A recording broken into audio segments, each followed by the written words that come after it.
কখনো অত্যাচার জুলুম নির্যাতন করে মানুষের মন জয় করা যায় না। প্রেম ভালোবাসা আদর সোহাগ দিয়ে আমাদের নবী ইসলামকে জয় করেছেন।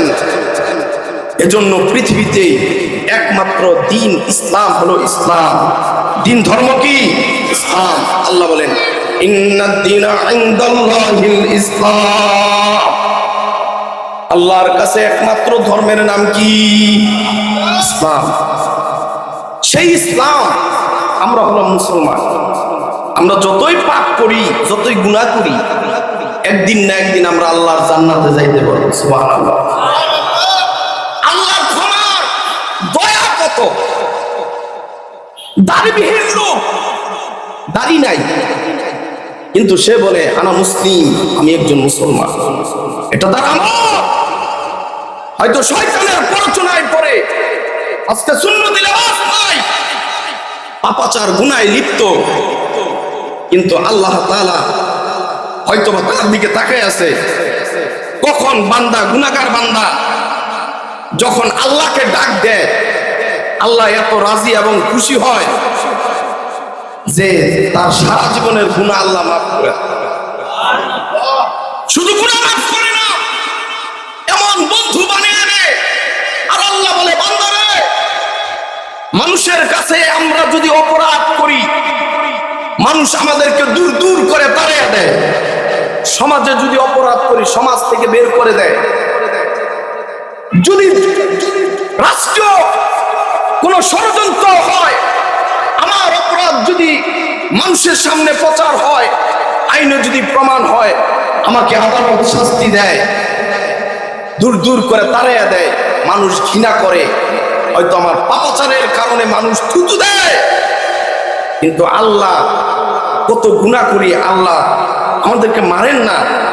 আল্লাহ তার বান্দার দিকে তাকায় থাকে, রে বান্দারে, তোরা আমি খুব মহব্বত করে বানাইছি রে বান্দা, তুই একটু নজর করে দেখিস তোর চোখটা আমি আল্লাহ কিভাবে বানাইছি, কিভাবে ফিট করে দিছি, কোনো অপারেশন করি নাই।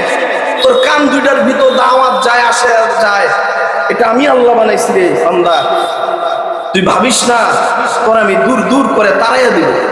বান্দা তোর হাত দুইটা দেখোস না, হাত দুইটা দেখোস না কিভাবে আমি সুন্দর করে বানায়া তোর মার পেটের মধ্যে আমি এগুলা ফিট করে দিছি।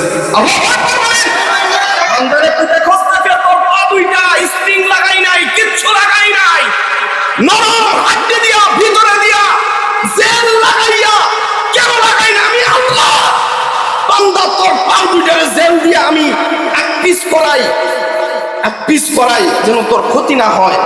বান্দারে তুই রাতের বেলা ঘুমাস, ডাইনটাতে ঘুমাইছস, হঠাৎ করে বেশিক্ষণ হইলে, এখানে বিজ্ঞান বলে বেশিক্ষণ শুয়ে থাকলে রোগে টান লাগে, প্যারালাইসিস হওয়ার জন্য সম্ভাবনা থাকে। আল্লাহ বলে বান্দারে তুই গুনাহগার, জেনা করস, করছস, তুই পাপাচার, নামাজ পড়স না, আচ্ছা বুঝছি তো পড়স না, যাকাত দেস না, বুঝছি তো দেস না, এই বান্দা আমারে সাজদা দেস না, জানি তো দেস না।